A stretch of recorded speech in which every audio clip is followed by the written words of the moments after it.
24వ వచనం. అయ్యో, నేనెంత దౌర్భాగ్యుడను, ఇటు మరణమునకు లోనగు శరీరం నుండి నన్నెవడు విడిపించును అని. అందులో సాధారణంగా ఏ రచన అయినా చదివినప్పుడు అయ్యో అనే పదం మనం చూస్తే దాన్ని దేనికి గుర్తుగా వాడతాము అని అంటే ఒక బాధకు, వేదనకు. పౌలు పరిస్థితిని మనం చూసినప్పుడు ఇక్కడ రాస్తూ ఒకేసారిగా తన తీవ్రమైన బాధను ఆయన వ్యక్తపరుస్తున్నట్టుగా మనం చూస్తున్నాం. ఏది అయినను అంత తీవ్రమైన కలతలోనికి, తీవ్రమైన వేదనలోనికి తీసుకువెళ్ళింది. అలాగే దానితోని ఆయన ముగించలేదు. ఒక కృతజ్ఞతా భావంతో నిరీక్షణలో ముగించినట్టుగా మనం చూస్తాము. 25వ వచనంలో, మన ప్రభువు అయిన యేసుక్రీస్తు ద్వారా దేవునికి కృతజ్ఞతాస్తుతులు చెల్లించుచున్నాను. కాగా మనస్సు విషయంలో నేను దైవ నియమమునకును, శరీర విషయంలో పాప నియమమునకును దాసుడై ఉన్నాను. ఆ రెండింటిలో జాగ్రత్తగా మీరు గమనిస్తే, ఆ రెండింటిలో ఒక క్రైస్తవుని జీవితము మనకు కనిపిస్తుంది. ఆ 2 వచనాల్లో ఎలాగుంది అని అంటే, ఒకవైపు వేదన, దాన్నే ఇంకొక పదంలో లోపల ఉన్న మనోవేదన అని చెప్పవచ్చు. మనోవేదన ఒకవైపు ఉన్నది, మరోవైపు నిరీక్షణ ఉన్నది. ఇదే ఆలోచన విధానము 8వ వచనంలో, 8వ అధ్యాయము 20వ వచనంలో కూడా చూస్తాం. ఎలాగనగా, సృష్టి నాశనమునకు లోనైన దాస్యంలో నుండి విడిపింపబడి దేవుని పిల్లలు పొందబోవు మహిమగల స్వాతంత్ర్యము పొందుదనను నిరీక్షణ గలదై స్వేచ్ఛగా కాక దానిని లోపరిచిన వాని మూలముగా వ్యయపరచబడెను. ఇప్పుడు సృష్టి యావత్తు ఇది వరకు ఏకగ్రీవముగా మూలుగుచు ప్రసవ వేదన పడుచున్నదని ఎరుగుదుము. అదే ఆలోచన విధానము సృష్టికి కూడా ఆపాదిస్తున్నాడు. ఏంటి, సృష్టిలో కూడా ఏం జరుగుతుంది అని అంటే, ఒకవైపు మనోవేదన సృష్టి మూలుగుచున్నది అనేది చూపిస్తున్నాడు. సృష్టి కూడా వేచి చూస్తుంది దేని కొరకు అని అంటే, దాని నుంచి ఆ వేదన నుంచి లేదా దేవుడిచ్చిన ఆ శాపము నుంచి విడుదల పొందాలి అనేది. నిజానికి అక్కడ ఆయన చూపించిన ఆ సృష్టి యొక్క సందర్భాన్ని ఎందుకు ఎత్తాడు అని అంటే, క్రైస్తవుడు శ్రమలో ఓపిక కలిగి ఉండాలి అని చెప్పడానికి, అయా మానవుడైతే తాను చేసిన పాపమునకు శిక్ష పొందుచున్నాడు. జాగ్రత్తగా గమనించండి, సృష్టి ఏ పాపము చేయకే, సృష్టి ఏమీ చేయకే, కేవలము మానవునికి వచ్చిన శాపము వలన శపింపబడి మనోవేదనను మూలుగుచు అనుభవిస్తున్నది. అది అనుభవించుచుండగా పాపము చేసిన నీవు ఇంకా ఎంత శ్రమలో ఓర్పు కలిగి జీవించాలి అనే ఆలోచన విధానంలో సృష్టిని గూర్చి ఎత్తుతాడు. అయితే రెండిటిల్లో, సృష్టి మరియు మానవునిలో ఈ యొక్క 2 అంకాలు కనబడుతున్నాయి. ఒకవైపు మనోవేదన లోపల, మరోవైపు నిరీక్షణ కలిగి, దానిలో నుంచి విడుదల కొరకు నిరీక్షణ కలిగి జీవించడం. అయితే పౌలు ఇక్కడ మాట్లాడుతున్నప్పుడు కొద్ది సమయము వాక్యాన్ని, ఒక గమనిక నేను చెప్తాను. కొద్ది సమయం మనం వాక్యాన్ని పఠించబోతున్నాము, దాన్ని ఆలోచించబోతున్నాం. ఎక్కడ ఆలోచన ఉంచకుండా వేరు ఆలోచనలన్నీ పక్కకు పెట్టి దేవుని స్వరము వినబడుతున్నది అని ఎరిగి చాలా జాగ్రత్తగా విందాం. సరే, కొద్ది కష్టమైన వాక్య భాగాన్ని నేను ఎంచుకున్నాను. నాతో కలిసి చదువుతున్నప్పుడు బైబిల్ మీరు చదవని ఎడల లేదా చెప్తున్నప్పుడు మీరు ఒకవేళ చూడనట్లయితే చాలా కష్టం. సరే, ఆ ఆలోచనకు ఆయన రాకమునుపు ఏ వచన భాగాలు లేదా ఏ వాక్య భాగాలు ఆయన చెప్తూ వచ్చాడు, ఆయన మనస్సులో ఏది వెళ్తున్నది, పత్రిక ప్రారంభం ఎలాగూ ప్రారంభిస్తాడు అని అంటే ఆ సందర్భాన్ని మీకు అర్థం చేయాలని దాని యొక్క వివరణ ఇస్తున్నాను. పత్రిక ప్రారంభం ఎలాగూ ప్రారంభిస్తాడు అని అంటే, మొదటి 3 అధ్యాయాలు దేవుడు తన నీతిని మానవాళికి ఏదైనా మార్గము గుండా ఇస్తున్నాడా? ఏదైనా మార్గము ద్వారా మానవునికి నీతి కలుగుతుందా అని అంటే ఒకే ఒక మార్గము యేసుక్రీస్తు ప్రభు ద్వారా మాత్రమే. ఎందుకనంటే వేరే అన్యుల పరిస్థితిని వివరిస్తూ వారు విగ్రహారాధనలో ఉన్నారు. ఇంకొక వైపు చెడు చేయు వారిని వేలు పెట్టి చూపిస్తూ ఆ చెడునే వారు చేస్తూ జీవించేవారు ఇంకొక గుంపు. ఇలా పరిస్థితి ఉంది. అయితే ఆయన ప్రశ్న అడుగుతాడు, ఇక్కడెక్కడైనా దేవుని నీతి ఎవరికైనా ఇవ్వబడుతుందా అని అంటే ఎవరికి ఇవ్వబడట్లేదు. కేవలం క్రైస్తవునికి మాత్రమే విశ్వాసము అనే మాధ్యమము గుండా దేవుడు ఒక నీతి మార్గాన్ని ఇవ్వడం ద్వారా దేవుని నీతిని ఒకడు పొందుకొనడం జరుగుతుంది అనే ఆ ప్రారంభము మొదటి 3 అధ్యాయాలు 4 అధ్యాయాలు 4వ అధ్యాయంలో కొన్ని ఉదాహరణలు ఇస్తూ దాన్ని రుజువుపరుస్తాడు. అయితే పత్రిక కేంద్రము ఏ అధ్యాయము అనంటే 5వ అధ్యాయం. అందులో మానవుని పాపపు యొక్క స్థితిని, అతని విడుదలను గూర్చిన అవసరతను ఆయన అక్కడ ఆ 5వ అధ్యాయం మొత్తం అంతా దాని గురించి మాట్లాడి 20వ వచనాన్ని 5వ అధ్యాయం 20వ వచనాన్ని నేను చదువుతున్నాను. 20వ వచనంలో ఆ అధ్యాయం యొక్క ముగింపు, మరియు అపరాధము విస్తరించినట్లు ధర్మశాస్త్రము ప్రవేశించెను, అయినను పాపము మరణమును ఆధారము చేసుకొని ఏలాగు ఏలెనో అలాగే నిత్య జీవము కలుగుటకై నీతి ద్వారా కృపయు మన ప్రభువైన యేసుక్రీస్తు మూలముగా ఏలు నిమిత్తము పాపం ఎక్కడ విస్తరించెనో అక్కడ కృప అపరిమితముగా విస్తరించెను. ఇప్పుడు దానితోనే ముగిస్తాడు 5వ అధ్యాయం. మానవుని యొక్క అవసరతను, అతడు పాపంలో జీవించువాడు, అతని అవసరత ఇది అని చెప్పి దేంతో ముగిస్తాడు అని అంటే పాపం ఎక్కడ విస్తరించిందో కృప మరి ఎక్కువగా అక్కడ విస్తరించిందయ్యా అని చెప్పాడు. బాగానే ఉంది. అయితే దాని యొక్క ప్రాముఖ్యత ఇంకా వివరించలేదు. ఎందుకు పాపం ఎక్కడ విస్తరించినో కృప ఎందుకు విస్తరించాలి, దాని ప్రాముఖ్యత ఏంటి అనే దాన్ని 6-7 అధ్యాయాల్లో వివరిస్తాడు. కృప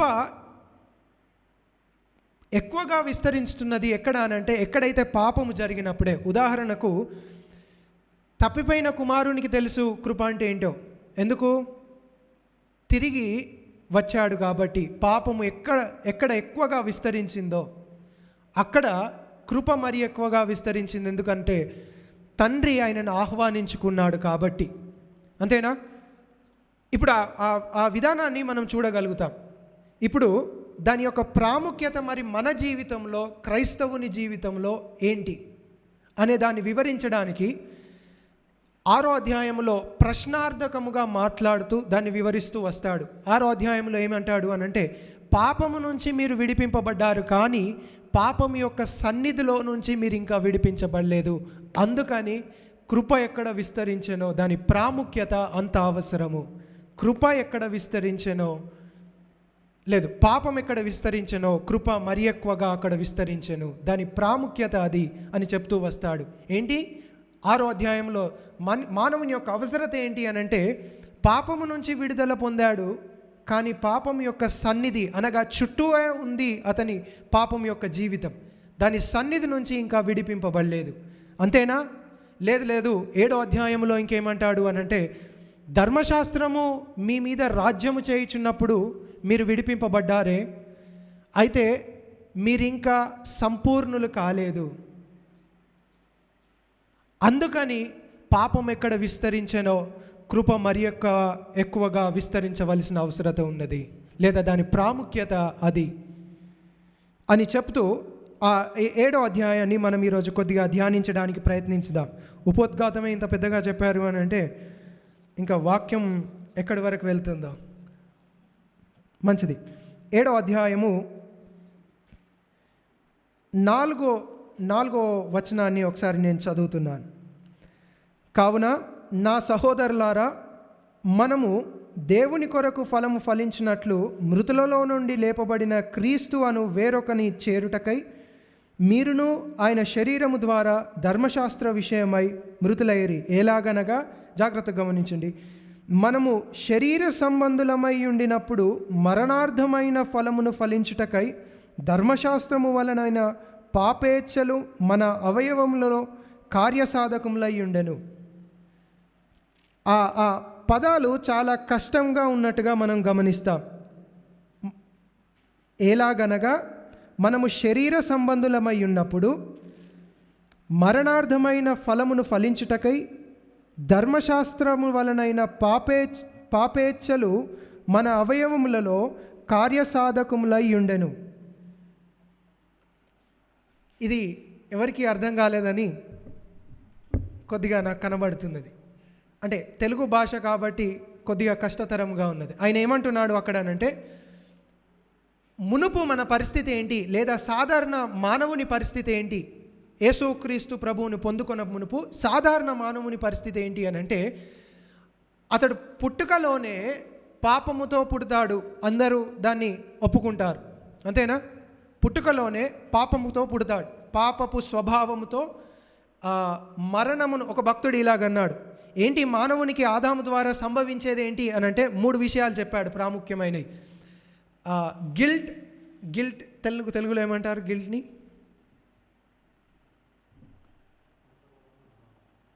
ఓకే, అపరాధ భావము.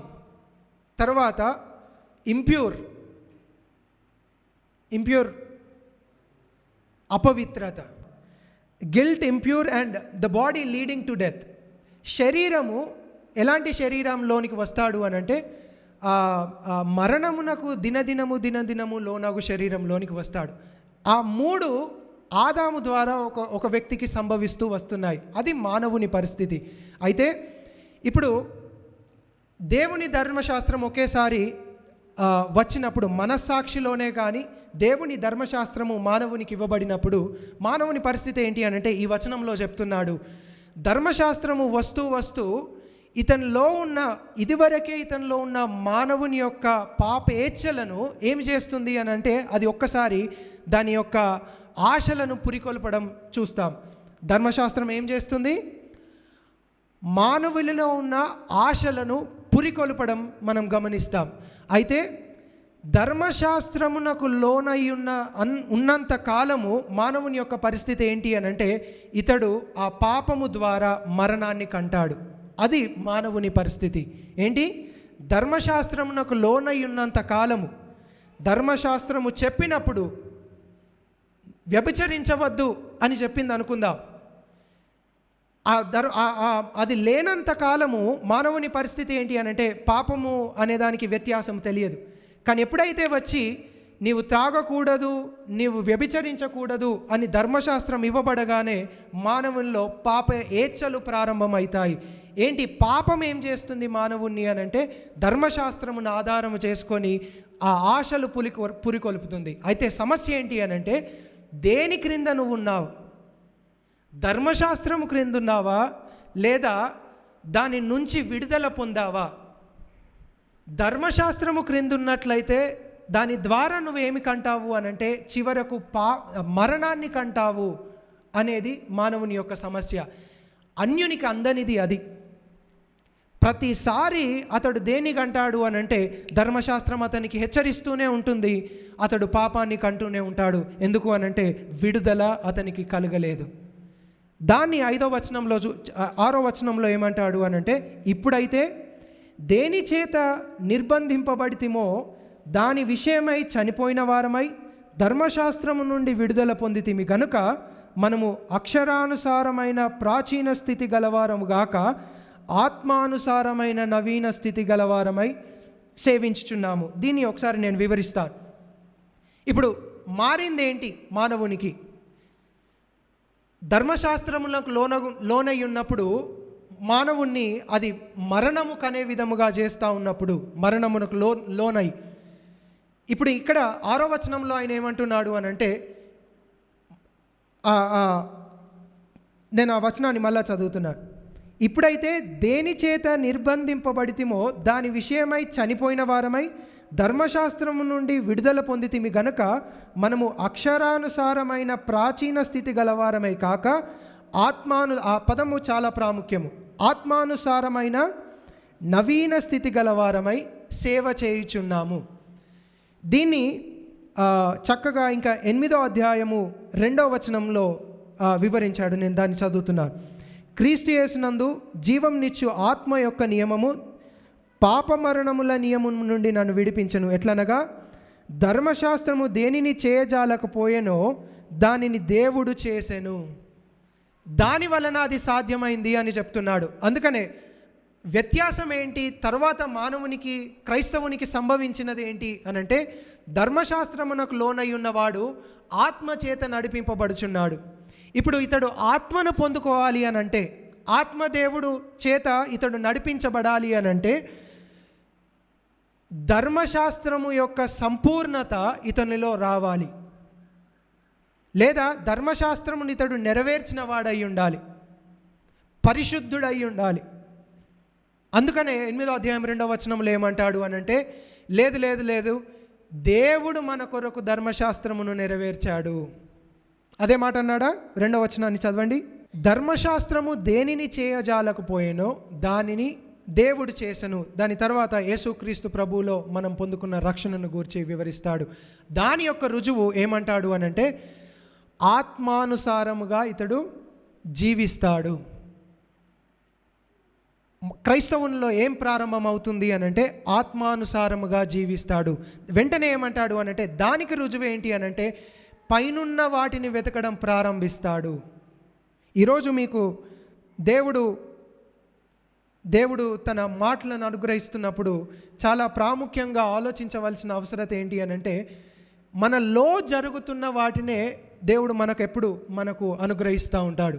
మనలో జరుగుతున్న వాటిని ఇక్కడ ఏమంటున్నాడు అనంటే, రుజువు చూపిస్తున్నాడు. రుజువు ఏంటి? దేవుని ఆత్మచేత నడిపింపబడుచున్నావు అన్నటకు రుజువు ఏంటి అనంటే, పైనున్న వాటిని వెతకడం ప్రారంభిస్తాడు అతడు. ఇది క్రైస్తవుని యొక్క మార్పు మునుపున్న స్థితి కంటే తర్వాత క్రైస్తవుడు పొందుకున్నది.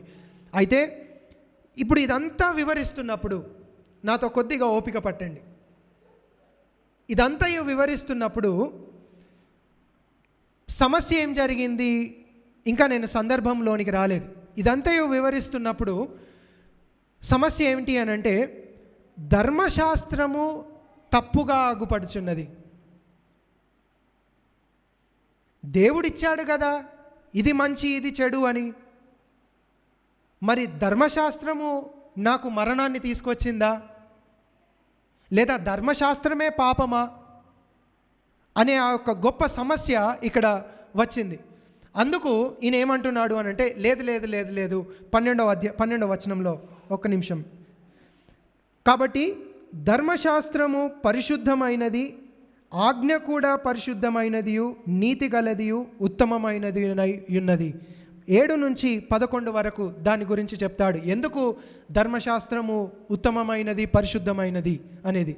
సమస్య ఏంటి అనంటే, ధర్మశాస్త్రము కాదు నాలో పాపమును తీసుకువచ్చేది, పాపము నాలో పాపేచ్ఛలను పురికొల్పడం ద్వారా నేను మరణాన్ని కంటూ వచ్చాను. ఇది మానవుని యొక్క పరిస్థితి. ధర్మశాస్త్రాన్ని మరలా వ్యత్యాసం చూపిస్తున్నాడు. ఎందుకు దాని గురించి మాట్లాడాలి? ఆ వ్యత్యాసం ఎందుకు చూపించాలి? ధర్మశాస్త్రం పాపం కాదయ్యా, నీలోనే సమస్య ఉన్నది, లేదా పాపము చేత ఈడవబడుచున్న వాడవు ఎందుకు చూపించాలి అని అంటే, నేను మొదట్లోనే అన్నాను, పాపము 6వ అధ్యాయంలో పాపము నుంచి విడుదల పొందారు, కానీ పాపం యొక్క సన్నిధిలో నుంచి విడుదల పొందలేదు. ఇంకా దేవుని యొక్క కృప విస్తరించాలి, దాని ప్రాముఖ్యత అది. అయితే ధర్మశాస్త్రము నుంచి విడుదల పొందారు, ధర్మశాస్త్రము నుంచి విడుదల పొందినప్పటికీ ఇంకా సంపూర్ణులు కాలేదు, కృప అవసరత ఉన్నది, దాని ప్రాముఖ్యత అది అని వివరిస్తూ ఒక ప్రశ్నను ఎత్తాడు. సమస్య ధర్మశాస్త్రంలో లేదయా, చూడాలి, సమస్య ధర్మశాస్త్రంలో లేదు. ఇప్పుడు ఈయన రుజువు చేయవలసింది ఏంటి అనంటే, సమస్య అంతా మానవునిలోనే ఉన్నది, ఇంకా సంపూర్ణులు కాలేదు అని చూపించుటకు ప్రయాసపడుతున్నాడు. దానికి ఈయన మీరు ఇంకా సంపూర్ణులు కాలేదు అని చెప్పవలసిన అవసరం ఉన్నదా? లేదు. ధర్మశాస్త్రము ఇంకయు ధర్మశాస్త్రము, జాగ్రత్తగా గమనించండి, ధర్మశాస్త్రము క్రింద మీరు లేరు అనేది ఆయన స్పష్టము చేయడానికి ప్రయత్నిస్తున్నాడు. సరే, మన వాక్య భాగంలోనికి వద్దాం. 14వ వచనం ఎవరైనా చదవగలరు? ధర్మశాస్త్రము ఆత్మ సంబంధమైనదని ఎరుగుదుము, అయితే నేను పాపమునకు అమ్మబడి శరీర సంబంధినై ఉన్నాను. ఆ రెండు పదాలను ఒకసారి గమనిద్దాం. ధర్మశాస్త్రము ఆత్మ సంబంధమై ఉన్నది. ఇప్పుడు ఈయన ఏం చేస్తున్నాడు? రెండు వ్యత్యాసం చూపిస్తున్నాడు. మానవునికి ధర్మశాస్త్రమునకు ఉన్న ఈ మధ్య ఉన్న సమస్య ఏంటి అనంటే, ధర్మశాస్త్రము బాగుగా పరిశుద్ధమైనదిగా ఉంటూనే మానవునిలో ఉన్న పాపాన్ని అది చూపిస్తున్నది. దాన్నే ఈయన వ్యత్యాసం చూపిస్తూ ఏమంటున్నాడు అనంటే, సమస్య అంతా మానవునిలోనే ఉన్నది, మీరింకయు సంపూర్ణులు కాలేదు. అందుకనే మొదటిగా ఆయన వాడిన పదం ఏంటి అనంటే, ధర్మశాస్త్రము శరీర సంబంధమైనది కాదు, ఆత్మ సంబంధమైనది.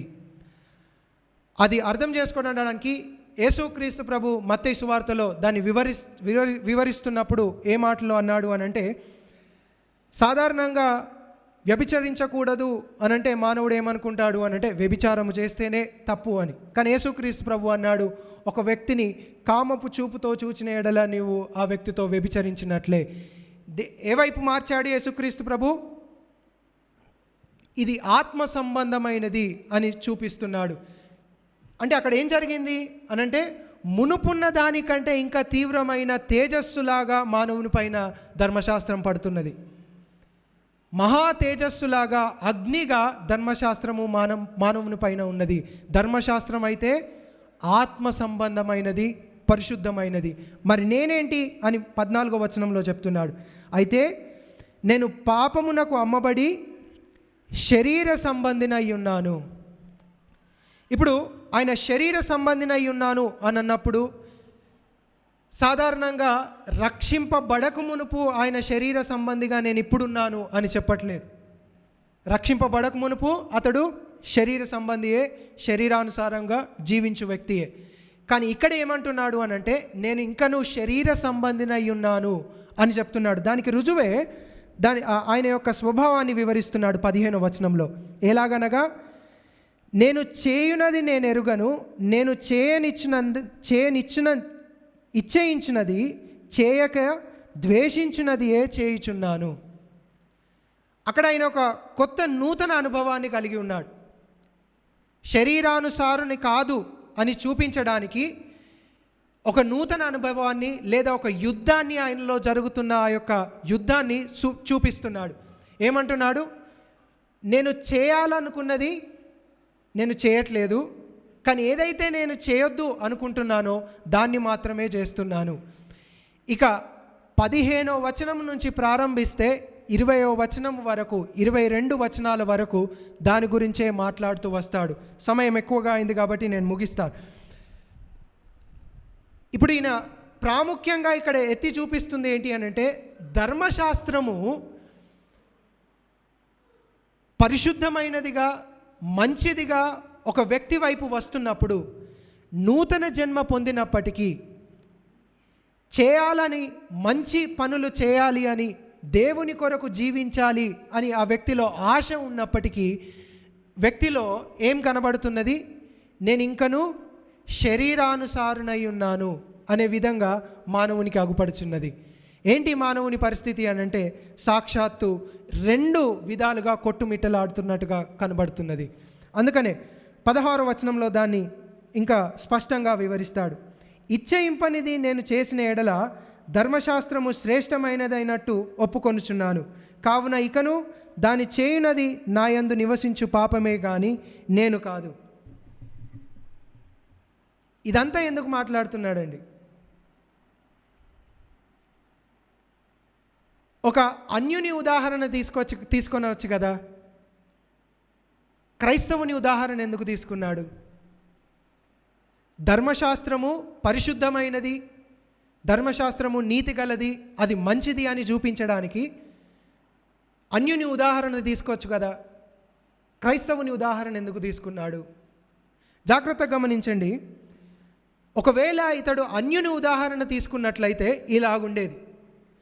ధర్మశాస్త్రము మంచిది ఎందుకు అనంటే, నీలో నుంచి ఆత్మఫలం ఏదియూ రావట్లేదు.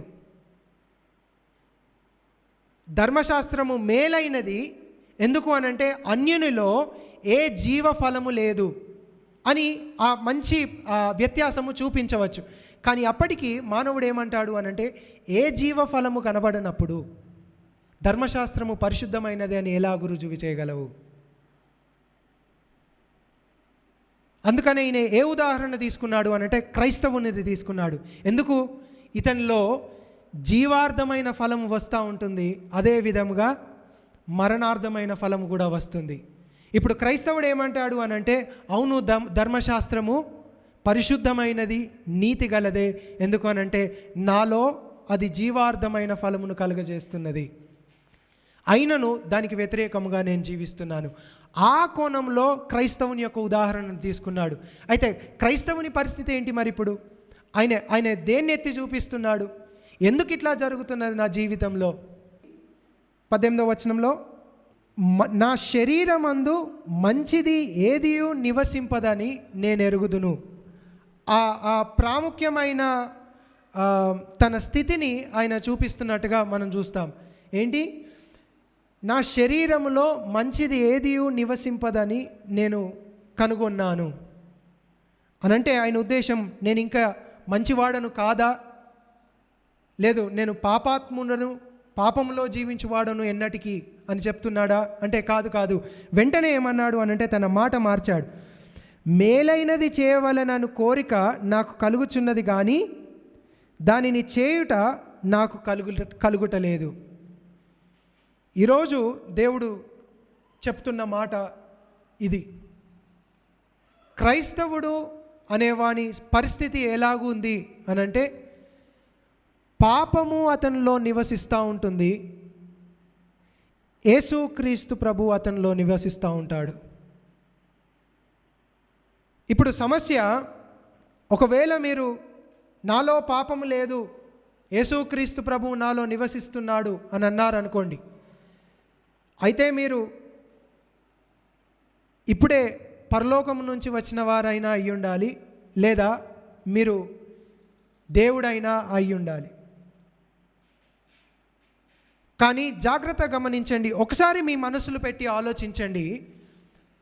చాలామంది దీన్ని ఎలాగ వివరిస్తారు అనంటే, ఇది క్రైస్తవుని గూర్చి కాదు, నువ్వు ఈ విషయాన్ని చెప్తున్నప్పుడు పాపము చేయునట్లు నువ్వు ప్రేరేపిస్తున్నావు, నీలో పాపం ఉంటుంది కాబట్టి నువ్వు పాపము చేయు, ఇది క్రైస్తవుని పరిస్థితి. పాపం చేయమని నీవు ప్రేరేపిస్తున్నావు కాబట్టి ఇది దేని గురించి మాట్లాడుతుంది అనంటే అన్యుని గురించి మాత్రమే మాట్లాడుతుంది. మరలా నేను చెప్తున్నాను, ఒకసారి మీ జీవితాలను ఆలోచించుకొనుడి. ఎలాంటి యుద్ధము మానవుల్లో కలుగుతూ ఉంటుంది అనంటే, ఒకవైపు దేవుని యొక్క ధర్మశాస్త్రము నెరవేర్చాలి అనే ఆశ, మరొక వైపు దాన్ని చేయలేని స్థితి, లేదా పాపముతో అతడు వెనుకకు లాగబడుతున్న స్థితి.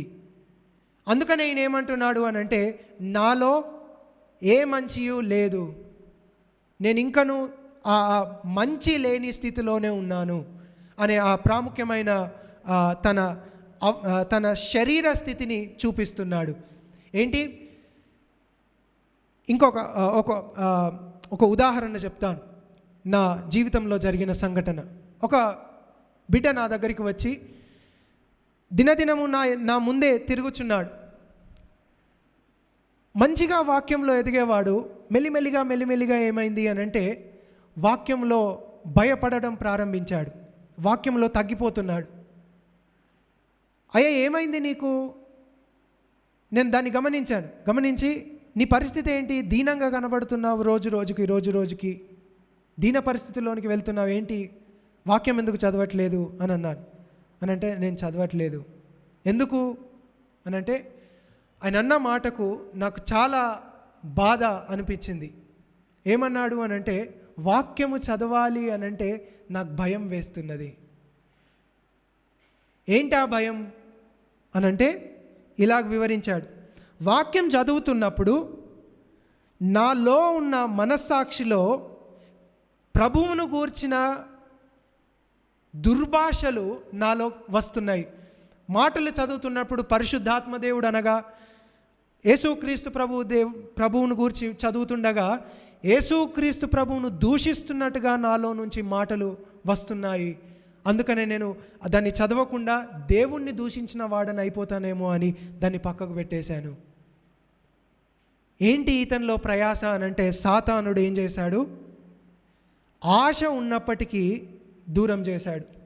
అయితే నేను ఆ వ్యక్తితో అన్నాను,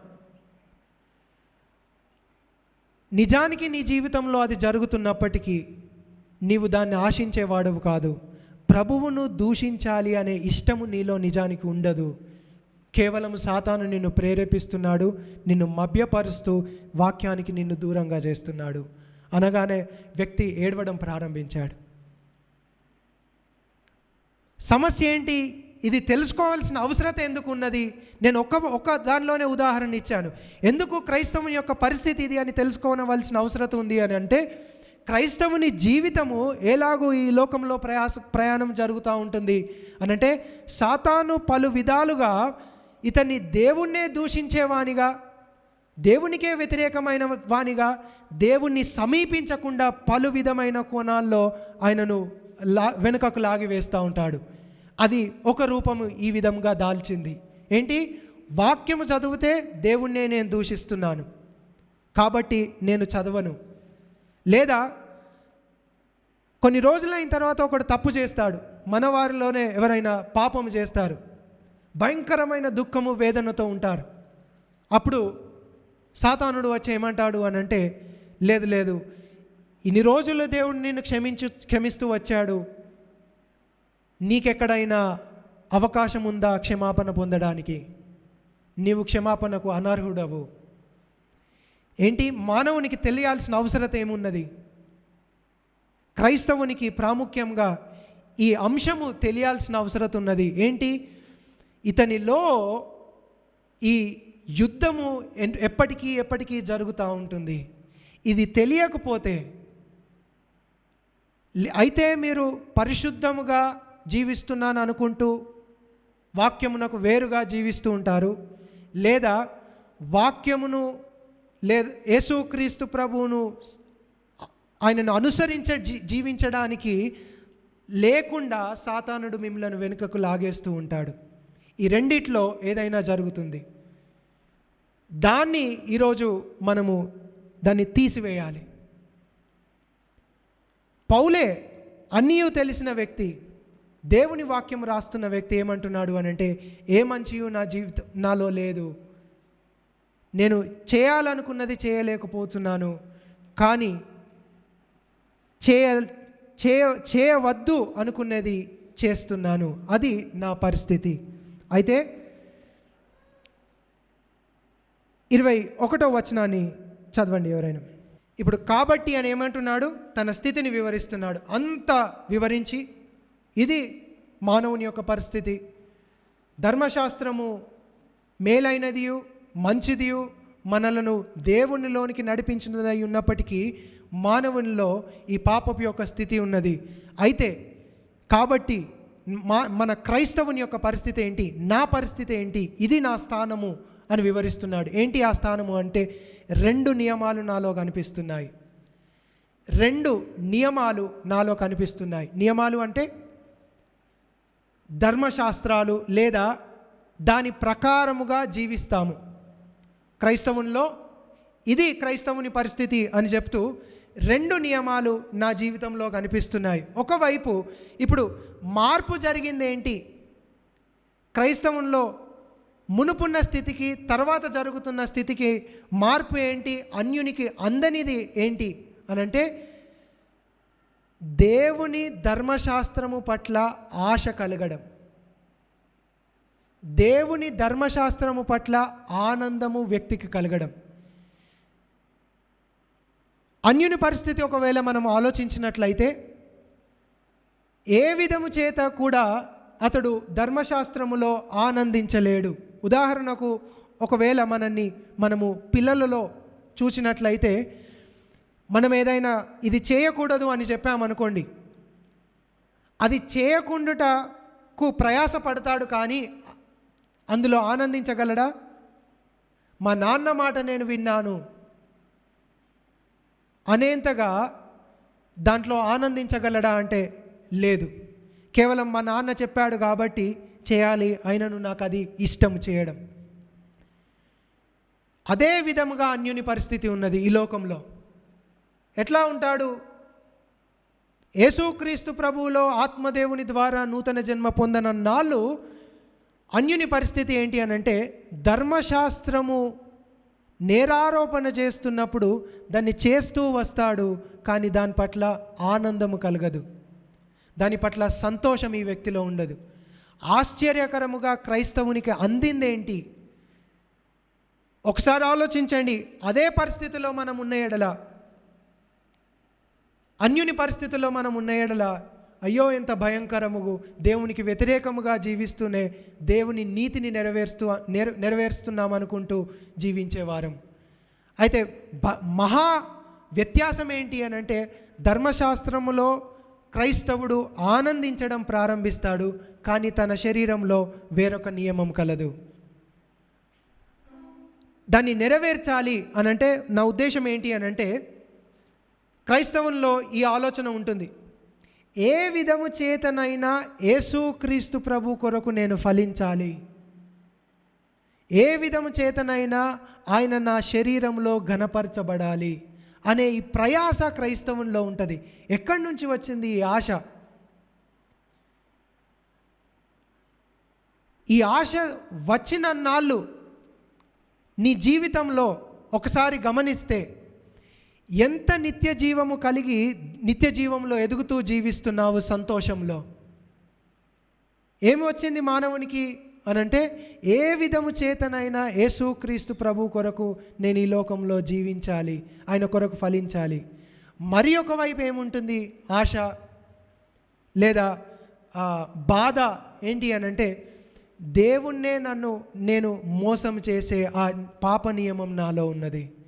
ఇంతగా దేవుడు నన్ను క్షమించినప్పటికీ, దేవుని కొరకు ఫలించాలి అనే ఆశ ఉన్నప్పటికీ, పాపం నియమము నన్ను ఏం చేస్తుంది అనంటే, ఆయన కొరకు ఫలింపజేయకుండా చేస్తుంది. ఎంత బాధాకరమైన స్థితిలో ఉంటాడు అనంటే, అయ్యా నిన్నే మోసం చేస్తున్నాను, దయచేసి నాకు సహాయం చేయము అనే స్థితిలో ఉంటాడు.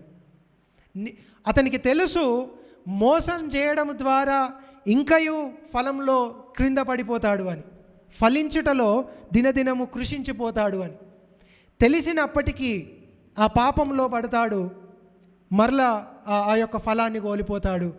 అయినప్పటికీ క్రీస్తు కొరకు ఫలించాలి అనే ఆశ వ్యక్తిలో ఉంటుంది. ఎంతసేపు పట్టదండి మీరు ఒక వ్యక్తిని దూషించడానికి?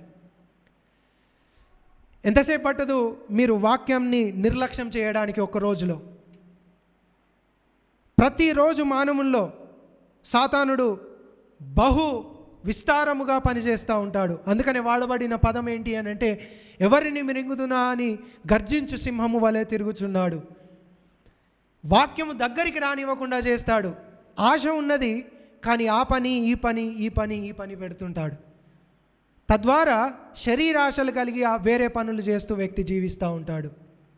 ఏంటి క్రైస్తవుని బాధ అనంటే, ప్రభు కొరకు ఫలించాలి అనే ఆశ, కానీ శరీరం యొక్క నియమము ఇతన్ని వేరే వైపు లాగుచున్నది. ఇతనికి తెలుసు దాని వలన నేను ఫలాన్ని కోల్పోతాను అని.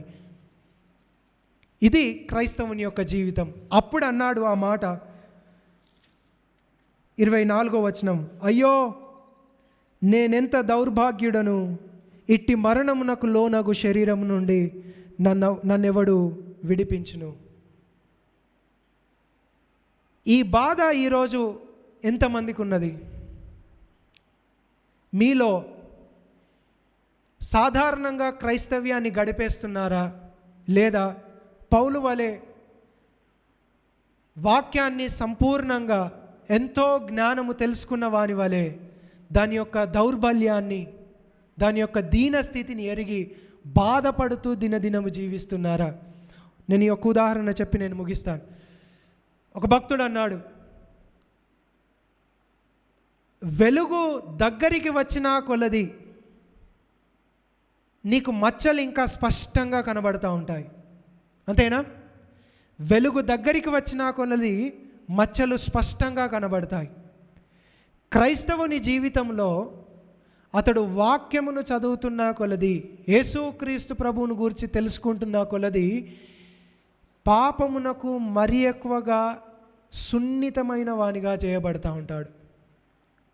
లేకపోతే ఎలా జీవిస్తాడు అనంటే, కఠినమైన హృదయంతో కుటుంబంలోనూ సంఘంలోనూ విస్తారమైన ఇష్టమైన జీవితం జీవిస్తూ కూడా దేవుని కొరకు నేను ప్రయాసపడుతున్నాను అనుకుంటాడు. స్వంత ఆశలు కలిగి జీవిస్తూ దేవుని కొరకు ప్రయాసపడుతున్నా అనుకుంటాడు. ఎందుకు? ఇతడు వెలుగు దగ్గరికి ఇంకా రాలేదు. పాపమునకు సున్నితమైన వానిగా ఇతడు ఇంకా చేయబడలేదు. ప్రతి అడుగు అడుగున దేవునికి వ్యతిరేకంగా ఇతడు జీవిస్తున్నట్టుగా ఇతనికి కనబడుతూ ఉంటుంది. పిల్లలు అరుస్తారు. దాని యొక్క రుజువును నేను చూపిస్తాను. పిల్లలు ఇంట్లో ఉన్నప్పుడు అరుస్తారు. వెంటనే ఏం చేస్తాము అని అంటే భయంకరంగా వాళ్ళని శిక్షిస్తాం. ఎందుకు? ఓపిక మనకు ఉండదు. ఏంటి ఆ రుజువు అని అంటే, నీవు అతన్ని శిక్షిస్తూ నీ యొక్క ఏమంటారు సనుగు యొక్క స్థితిని ఇలాగూ బయలుపరిచావు. దాన్ని ఏమంటారు అని అంటే సనగడం అంటారు. ఇశ్రాయేలీయులు దేవుని పైన సనిగినప్పుడు ఏమయ్యారు? అరణ్యంలో రాలిపోయారు. ఏం చేస్తుంది ఈ సనుగు? పలు విధాలైన రూపాలు దాల్చివేస్తుంది. ఒకనాడు అన్న ఈ ఉదాహరణ చెప్పాడు. ఫోన్లో మాట్లాడుతూ వ్యక్తి కోపం వచ్చి ఏం చేస్తాడు? ఫోన్ విసిరివేస్తాడు. ఏంటి అది? నిజానికి దేవుని పైన సనగడము. ఇతడేమనుకుంటున్నాడు? మాట వినట్లేదు, నేను నా యొక్క కోపాన్ని వ్యక్తపరచచ్చు. సహోదరుని పట్ల నేను చెప్పింది చేయట్లేదు, నా యొక్క కోపాన్ని వ్యక్తపరచచ్చు. ఏం జరుగుతుంది? సనగడం, దేవుని పైన సనుగుతూ వివిధ రూపాలు వ్యక్తి ధరిస్తున్నాడు. పాపమునకు సున్నితమైన వానిగా, ప్రేమ గలవానిగా ఇతడు ఇంకా మార్చబడలేదు.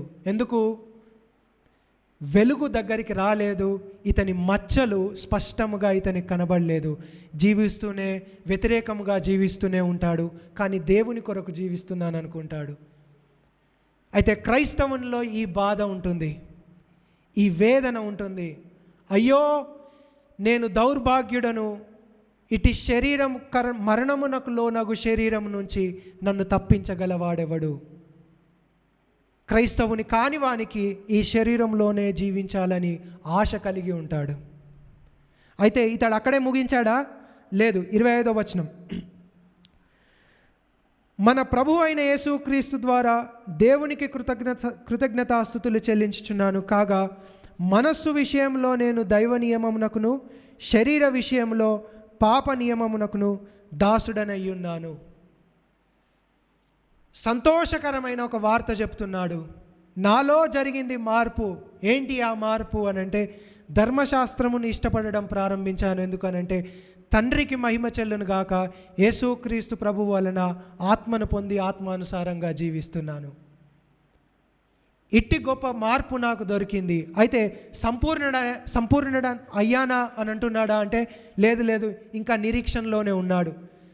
చివరకు ఈ బాధ అంతయు ఎప్పుడు నెరవేర్చబడుతుంది అని అంటే, యేసుక్రీస్తు ప్రభు వచ్చినప్పుడు నిజముగా దేవుడిచ్చిన ధర్మశాస్త్రము ఏంటి? మొదటి ఆజ్ఞ, నీ దేవుడనైన నన్ను నీ పూర్ణ హృదయముతో, పూర్ణ ఆత్మతో, నీ పూర్ణ మనస్సుతో నీవు యెహోవాను సేవిస్తావు. దేవుడి వాక్యమును దీవించునుగాక. ప్రార్థన చేసుకుందాం. చెప్పబడిన మాటలు ధ్యానిస్తూ దేవుణ్ణి స్తుతించుదాం. అయ్యో, ఇట్టి మరణమునకు లోనగు శరీరము నుండి నన్ను విడిపించగలవాడెవడు?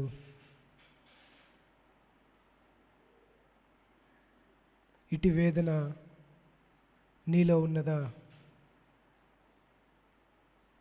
ప్రభువు కొరకు నిరీక్షణ కలిగి జీవిస్తున్నావా?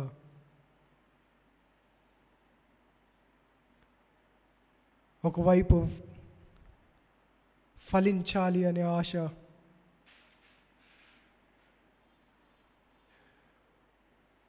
మరోవైపు ఫలమును కోల్పోయే పరిస్థితి.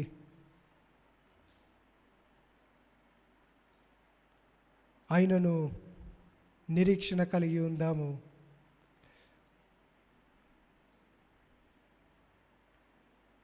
నా ప్రభువు వచ్చినప్పుడు సంపూర్ణ హృదయంతో నేను ఆయనను సేవిస్తాను. ఆ దినము వరకు ఈ యొక్క యుద్ధంలో దేవుణ్ణి స్తుతిస్తూ